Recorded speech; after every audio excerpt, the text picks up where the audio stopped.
자, 가게 고르기에 대해서 얘기해 볼게요. 오늘은.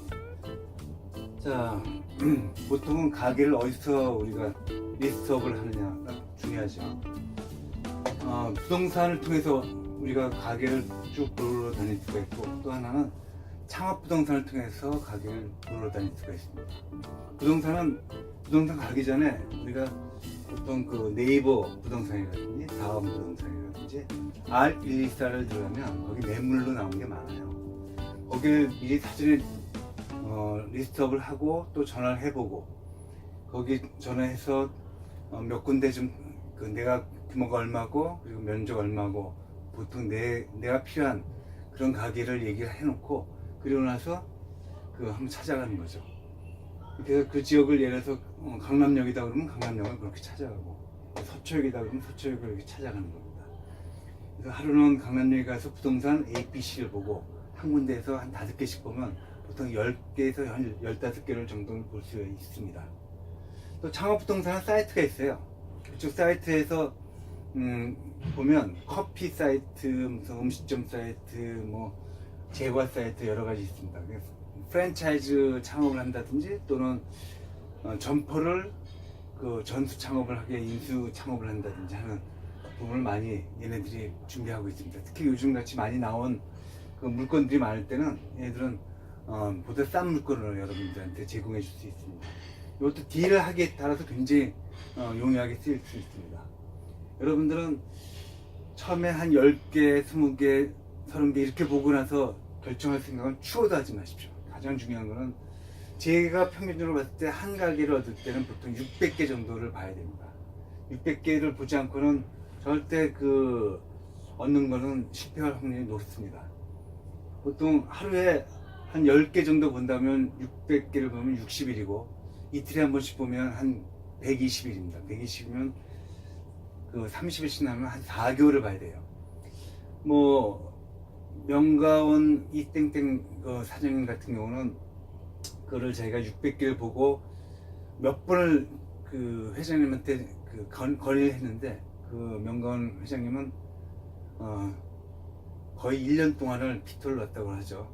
안 된다, 거기도 안 돼, 거기도 안 돼 라고 해서 나중에 화가 나가지고 이제 안 할 겁니다 라고 이제 뭐 포기를 하고 했었는데, 결국 1년 뒤에 사업을 하다 보니 6개월 전에 봤던 그 점포가 이제 보니 그 회장님이 왜 이걸 하지 말라고 그랬는지 이제 알겠다 이렇게 얘기를 하더군요. 즉 자기가 이거 아니면 안 될 것 같다, 이거는 뭐 100% 될 것 같다고 아무리 확신하더라도 전문가가 보기에는, 또는 한 6개월 뒤에 봐서 그 점포는 안 하길 너무너무 잘했다 이렇게 생각이 될 겁니다. 여러분들 절대 성급하게 점포를 고르면 안 됩니다. 자, 그럴 경우에 보면 이 절차를 부동산에 가가지고 물어봅니다. 저는 이런 점포를 구하러 왔습니다 라고 하면 그 부동산 업체가 대부분 첫 번째 얼마 가지고 해야 됩니까? 얼마 가지고 있습니까? 라고 물어봅니다. 그 규모를 물어보죠. 두 번째는 몇 평 정도 하기를 원하십니까? 라고 물어봅니다. 그러면 이제 규모 저희는 뭐 1억밖에 없어요 그러면 뭐 사람 취급도 안 받을 때가 많죠. 그리고 또 몇 평 할 때 30평, 20평 뭐 이렇게 어정쩡하게 이제 대답을 하면 이제 초짜 취급을 많이 받습니다.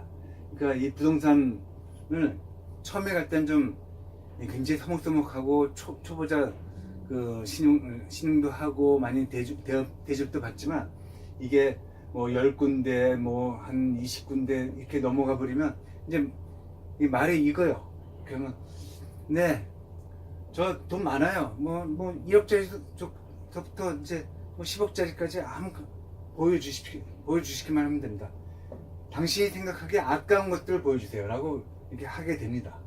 그리고 보증금, 월세 이런 것들 봤을 때는 그 건물주의 성향, 그 건물주가 과연 악덕인지 선인지도 볼 수가 있겠고, 왜 그 전설에 망해서 나가는지도 쉽게 볼 수가 있습니다. 그리고 권리금을 내는 사람이, 어떤 사람은 1억을 내는 경우도 있고, 어떤 사람은 1천만 원에 급하게 내는 사람도 있고, 요즘은 권리금 없이 나온 것도 많죠. 그거를 상황 판단을 잘 해서 1억이 비싼지 1,000만 원이 싼지를 분명히 알고 들어가야 됩니다. 1억도 싼 곳이 있고 1,000만 원도 비싼 곳이 있기 때문이죠. 그리고 우리가 많이 봐야 될 거는 함정이 많습니다. 좋은 곳이 좋다고 아무리 그쪽에서 부동산에서 얘기를 해도 내가 판단하지 않으면 그것을 함정인지 아닌지를 판단하기 어렵죠. 그래서 이것을 많이 봐야지 내가 이제 통찰력이 생기는 겁니다. 그리고 그때도 얘기했듯이 평가표를 꼭 만들어야 돼요. 예를 들어 가지고 이 물건이 과연 노출도를 얼만큼 좋은지, 봉선을 얼만큼 잘할 수 있을지, 그 다음에 여기는 확장성이 있는지, 이 지역은 코너인지, 임대료는 싼지, 권리금 비싼지, 이것을 평가표를 만들어서 여기가 A급인지 B급인지, 이 물건이 C급, D급은 이제 다 생략을 해버리고 A, B 중에서 계속 찾아나가는 거예요. 이런 필터링 과정이 굉장히 중요하다고 생각합니다. 또 하나는 초보자들은 초보자뿐만 아니라 이제 경험 있는 사람도 자기만의 판단보다는 약간 대박집 사장 또는 고수들의 평가를 이제 귀담아 듣는 것이 좋죠. 그래서 잘 하고 있는 집의 사장을 같이 대동해서 이 지역 이 물건이 좋은지 나쁜지를 같이 한번 얘기해 보는 것도 굉장히 중요하다고 생각합니다. 그래서 이 과정이 다 끝난 것이 1개월이 될지 또는 늦게 6개월이 될지, 그거는 최적의 곳을 선택하기 전까지는 시간에 제약을 두지 말고 해야 됩니다. 늦게 한다고 해서 돈을 못 버는 게 아니에요. 늦게 하면서 적자를 덜 버는 것이 그게 또 돈을 버는 겁니다. 자, 그래서 권리금을 D를 치고 또 권리 양수도 계약을 하고, 그리고 또 본계약을 또 D를 치고 본계약을 하게 됩니다. 이 일련의 과정들을 쭉 하는 데 있어서 여러분들은 부동산하고 상의하고 또 이 고수들하고 상의를 하기 바랍니다. 자, 이럴 때 권리금은 깎을수록 좋고요. 저 같은 경우는 50% 또는 60% 이상을 기본적으로 깎고 들어갑니다. 또 권리도 양수도 계약할 때도 거기에 있는 시설 비품에 대해서는 확실하게 제가 사진을 다 찍고 이것을 꼭 남기는 조건으로 권리 양수도 계약을 하게 됩니다. 또 본계약도 기본적으로 저는 렌트 프리 계약을 항상 두고 또 임대료를 올리지 않는 조건으로 계약을 하게 됩니다. 이런 딜을 잘 쳐야지만 본계약까지 가고, 본계약까지 가는데 이 많은 걸림돌들이 문제가 된다면 바로 가차없이 차단해야 됩니다. 그렇지 않고 참고 가게 되면 결국은 손해는 다 여러분이 보게 되죠.